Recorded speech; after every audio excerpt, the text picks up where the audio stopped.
Lantad sa iyo, Panginoon, ang aming buhay. Nakikita mo kung ano ang kalagayan po namin, kung anong panalangin ng aming puso. Hallelujah.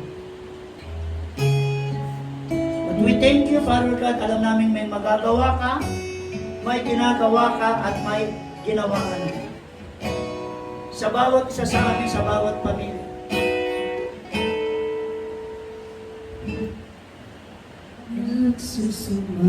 Yes, O Lord God.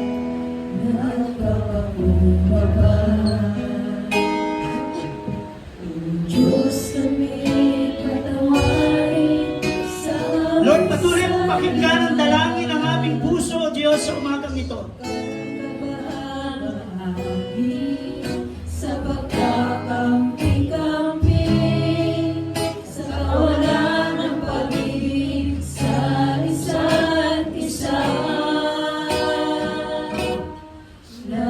Yes, O Lord God, nagsusumamo, nagpapakumbaba kaming lahat, O Diyos. Diyos kami patawarin sa aming sala. Lord, we are all guilty. We are all fall short of your glory. Sa pagkakampi-kampi, sa kawalan ng pag-ibig sa isa't isa. Pag-isahin mo ang laman ng aming puso. Pag-isahin mo ang laman ng aming isipan. Bigkasin ang iyong pag-ibig. Yes, O Lord God. Bigkasin ang iyong pagmamahal. Jesus, maghari ka sa aming buhay. Ito ginahangad namin, Panginoon, pangyarihan mo kami. Mo ang laman ng aming puso. Yes, O Lord God. Ang Ito dalangin ng aming puso, O Diyos, sa umaga ito. ng aming isipan. Malakalan namin ang mga salita mo, O Diyos. Bigkasin ang iyong pag-ibig. Bigkasin ang iyong pagmamahal. Jesus, maghari ka sa aming buhay. Jesus, maghari ka sa aming buhay. Jesus, maghari ka sa aming buhay. Tunay nga po, Panginoon, this is our deepest desire, is to be in your presence. Because in your presence, there is fullness of joy. There is contentment. It satisfies our soul in your presence. Sa umagang ito, Panginoon, lantad sa iyo, hayag sa iyo ang aming mga buhay.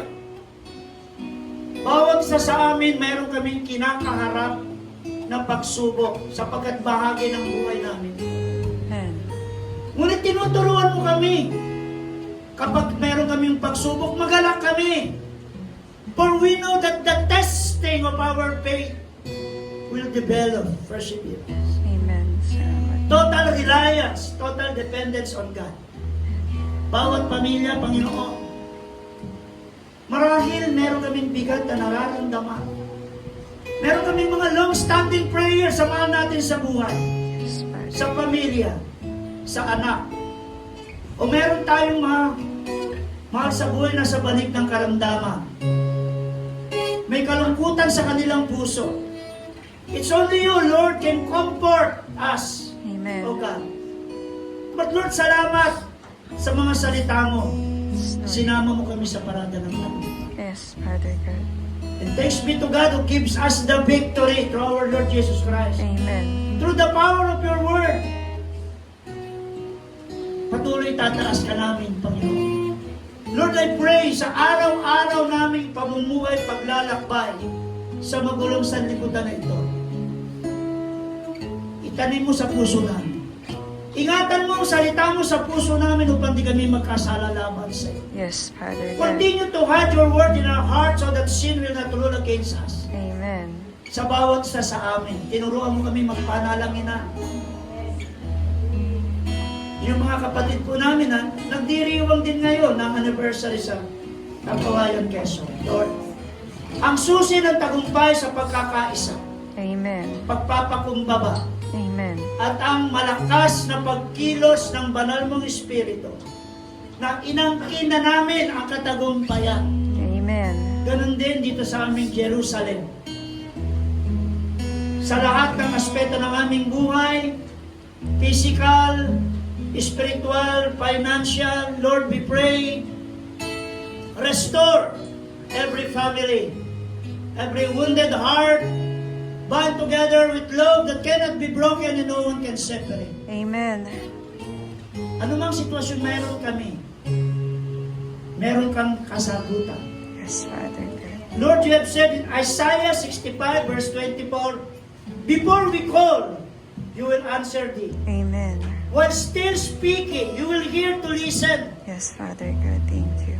Lord, yung mahal namin sa buhay, you're not limited by distance. Yes, Lord. Ikaw ang espesyalistang manggagamot. Amen. You are the miracle working God.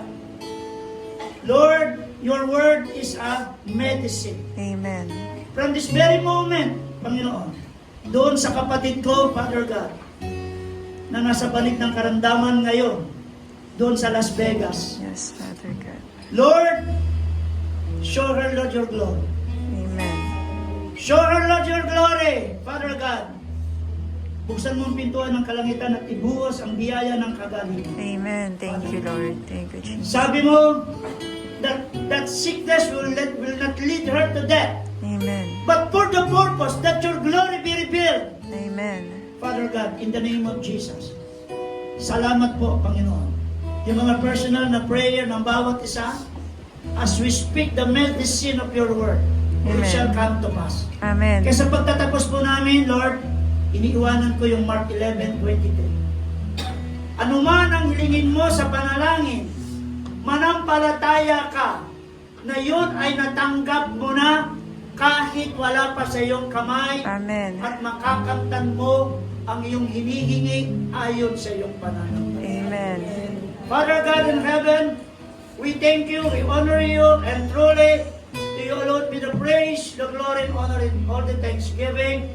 And this we pray in Christ Jesus' name. Amen and amen.